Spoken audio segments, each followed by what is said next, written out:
Hello guys, welcome to my new another blog video. তো আজকে আমার ডুয়াসের ট্রিপ আছে, তো আমি যাচ্ছি জংশনে কাস্টমারকে পিক আপ করতে। সঙ্গে থাকুন, ভালো থাকুন, সুস্থ থাকুন। এখন আমি আছি বর্ধমান রোডে গাইস। কাস্টমারের সাথে আমার 4 দিনের ট্যুর আছে। তো আজকে আমার প্রথম দিন আমি যাচ্ছি জলদাপাড়া। তো ওটাই আপনাদের সাথে শেয়ার করছি। ভালো লাগলে লাইক, কমেন্ট এন্ড সাবস্ক্রাইব করে দিন। ধন্যবাদ। পিক আপ করার জন্য পৌঁছে গেলাম শিলিগুড়ি জংশন।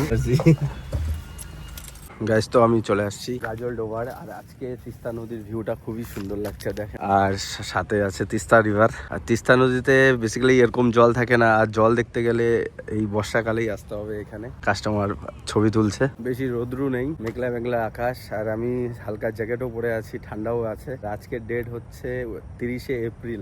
এরকম ঠান্ডা ঠান্ডা ওয়েদার পাবো এখানে ভাবা যায় না। কন্টিনিউ ওয়েদার রিপোর্ট বলেছে যে 10 দিনের মতো চলবে এরকম গরম। ছোটবেলায় পাথর দিয়ে ঢিল মারতাম, ব্যাঙের মতো লাফাতো পাথরগুলো, আজকে সেম করছি। এই গেছে 3 ডব খেয়েছে। ছোটবেলায় করতেন অনেক। ভিউটা দারুণ না? ওয়েদারটা ভালো থাকলে এখান থেকে যদি কাঞ্চনজঙ্ঘা দেখা যেত বাস। বাস এটা কি হচ্ছে আকাশে? মেঘ ডাকছে। হ্যাঁ, মেঘ ডাকছে।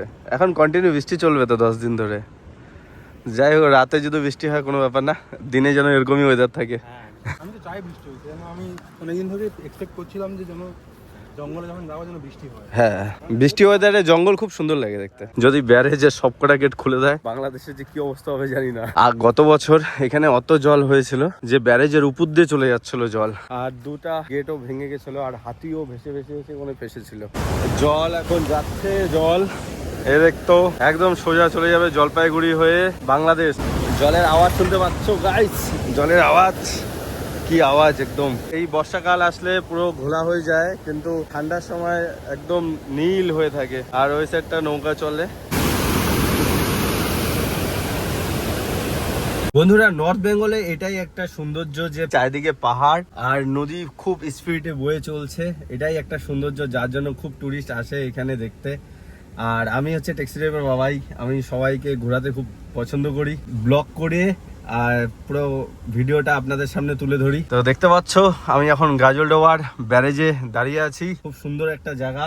এরপর আমি জঙ্গল দিয়ে চলে যাব জলদাপাড়া। তো জলদাপাড়া কোথায় আছি আপনাদেরকে দেখাবো, দেখতে থাকুন ভিডিওটা।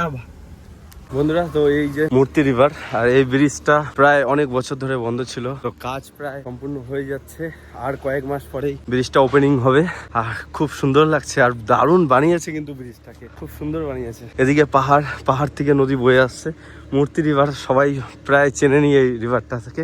আর এই রিভারে আমি অনেকবার এসেছি, স্নান করেছি। দারুণ চওড়া করে বানিয়েছে। এর আগের বার ছোট ছিল অনেক রিভারটা, আর এখন খুবই সুন্দর আর খুবই মানে ভালো করে করেছে, যাতে 2টো গাড়ি একবারে পাস হতে পারে। প্রথমে ছিল একটা গাড়ি পাস হতে পারতো, তাই গাড়ির সংখ্যা এখন তো অনেক বেড়ে গেছে, তো আগের মতো তো আর নেই, যার জন্য ব্রিজটাকে খুব বড় করেছে।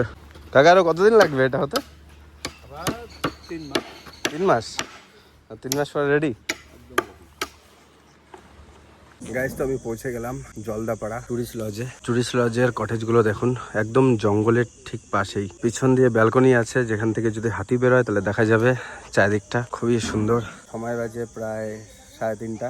কি দারুণ লাগছে তো। আর এখানকার কটেজগুলোর নামও খুব সুন্দর, টিয়া, ময়না, ময়ূর, এই টাইপের নামও, মানে এক একটা কটেজের। সেটা বাবাই প্রথম দিনের আজকে ডে ফার্স্ট। তো এখানে ভিডিওটা আজকে শেষ হচ্ছে। ভিডিওটি ভালো লেগে থাকলে লাইক, কমেন্ট এন্ড সাবস্ক্রাইব করে দেন। আর ফেসবুকে দেখলে ফলো করে দেন। আর আপনারা তো লাইক করেনই না, শুধু দেখেন। যাই হোক, ভালো যদি লাগে তাহলে লাইক করে দিন।